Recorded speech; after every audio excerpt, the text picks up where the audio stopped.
Hi, we're in the next part now, and I'm busy explaining to you my WordPress account and how it works. And I told you guys that ad revenue at Google AdSense, how it works is that people have to click on the actual video in your website. It's unlike YouTube where you automatically force people to watch at least like the first like 15 seconds or is it 10 seconds or whatever of an ad before you can click away. On Google, on a website, you've got to click on that ad and be redirected to the page for you to get that $1, and even then a portion of that $1 because some of it goes somewhere else, type establishment thing. And in order for you to get paid out, you've got to have literally 250 such people click on that video, and so therefore cause you to get ad revenue. So if you've got a small base, you might not get paid for months, because it's going to take you all that time for you to get to $250. And in order to even so much as get to that $250 or 100, actually the rule with Google AdSense is that it's 100. You have to at a minimum have $100 for them to pay you out. So you have to have 100 people that come and read your content, decide to click on an ad. You could actually get 100 people that see the ad but not click on it, and so you still don't get anything. So the best way to monetize on a website like the one that I have with ad revenue is to have a prolific number of viewers on your page that will read, and out of them trust, therefore, by Pareto principle, that maybe 20% of them will click on an advert, or 10%, in which case you can get a decent amount of money every month. I'm South African, and so the dollar rand exchange is helpful for my particular cause, in that a dollar might seem like nothing to an American, but to me, last time I checked, it was $15. And so that like, if you multiply that by 100, it's you get out of like just $100, you've got for yourself like 1,400, 1,200, and that can buy you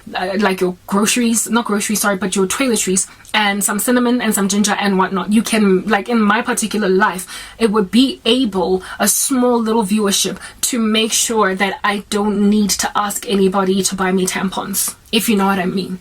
That's what I was gunning for. I was realistic and rational enough to understand that I'm not going to be able to pay rent or, like service an entire car or pay my petrol bill for all month long with just 100 people that are clicking on my ads. In order to pay rent, I would need 5,000 people clicking on my ads. I would need 10,000 people clicking on my ads. So I knew that it was going to be a slow growth trajectory. It was going to take time, but nonetheless, I'm working on it. Like any business owner, you work on building a massive client base. But first, you're going to start with 2 or 3 clients. There's something. At least they're paying. They're giving you moringa powder. But tomorrow, they might actually give you a 1-bedroom apartment. Do you know what I mean? I was realistic enough to know that this might be a 2-year plan to finally move out of my mother's house at literally the age of freaking 40. I knew that it might be that long for me to get there, but at least I was working on getting out of here. But then South Africa kept cutting power, making sure that I can't get my viewers on WordPress so high that I would start first just being able to buy toiletries and then potentially even look into paying off my debt that I had that I stopped being able to pay because I lost a job, following which I might actually be able to apply for a home loan.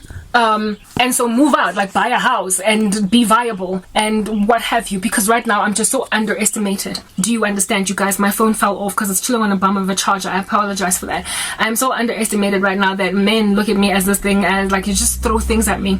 Like little scraps of things on some, just take it. I mean, you're struggling, so I need my independence again so I can meet a man that is reasonable and rational in the way that he thinks about me. Turns out you gotta help these dudes to see you as a valuable prospect for a wife. And I'm losing my years. I'm sitting around with a geriatric womb. I'm sitting around with just a very underestimated life, and my age just makes them even more crazy. So it doesn't matter that I'm still lookable and all that jazz. So while I still have any kind of semblance of good looks that I'm walking around in, I have got to very quickly get to a place where some dude is not going to underestimate me based on my living conditions, and so make decisions about who I am that are based on my character and the viability of my person as a wife. But my thing about that as well is, if you can't be trusted when I'm poor, what in the world am I going to do with you in a marriage? Those have been my qualms and my challenges with the Lord, right? in asking him, but why do you want me, or why does it appear as though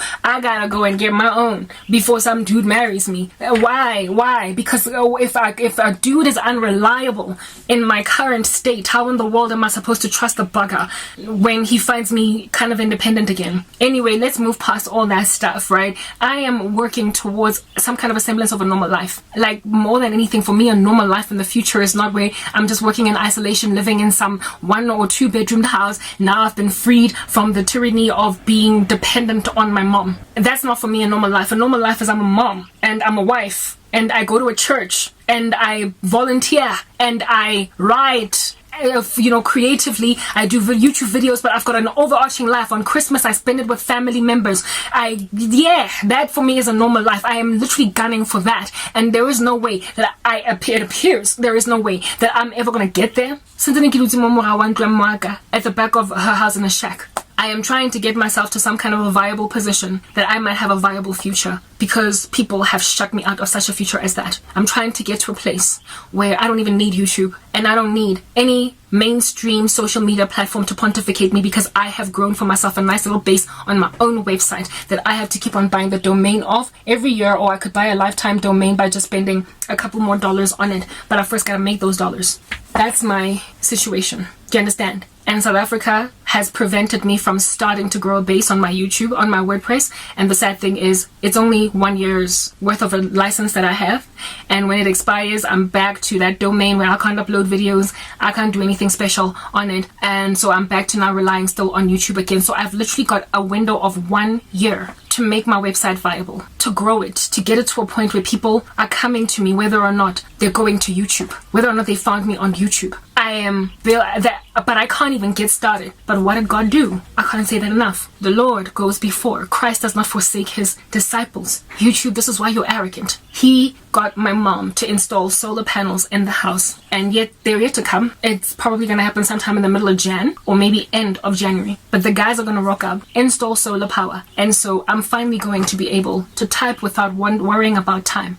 If I have a 30-pager to do, I will be able to do a 30-pager over 24 hours without sleeping, and then sleep as soon as I'm done putting this down. I am going to be able to write as much as I want without fear of there being a power cut. I begged him, initially, God that is, to get me a laptop. So that, I wanted a MacBook because I wanted to sync my devices. It's not about being bougie. I wanted to be able to sync my Mac computer, my iPhone, alongside my MacBook Pro laptop. But goodness gracious, whether or not you're in South Africa or some other country, Apple devices are hella expensive. Do you understand? And I am not one of those people that would ever trust to purchase a computer secondhand. So I would have to buy it literally from the iStore, brand spanking new. And last time I checked, I was looking at about 20,000 rands.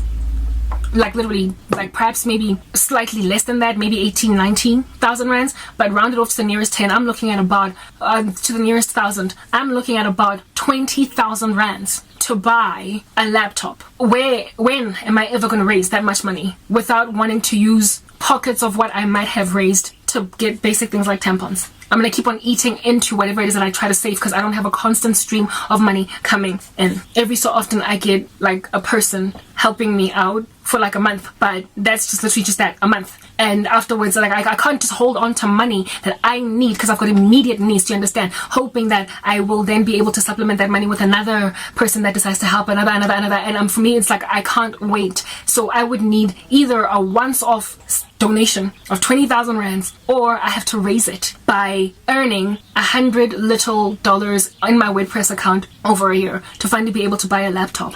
But then God was like, you won't even have to wait that long. And on top of that, this is a little bit of a catch-22, where in order to make even that $100, I gotta be writing every day, but I can't write every day because there's these power cuts. And so what did God do? God made my mom get solar panels so I don't have to be able to write in my WordPress account, only because, for crying out loud, only because I don't have a laptop. Next part.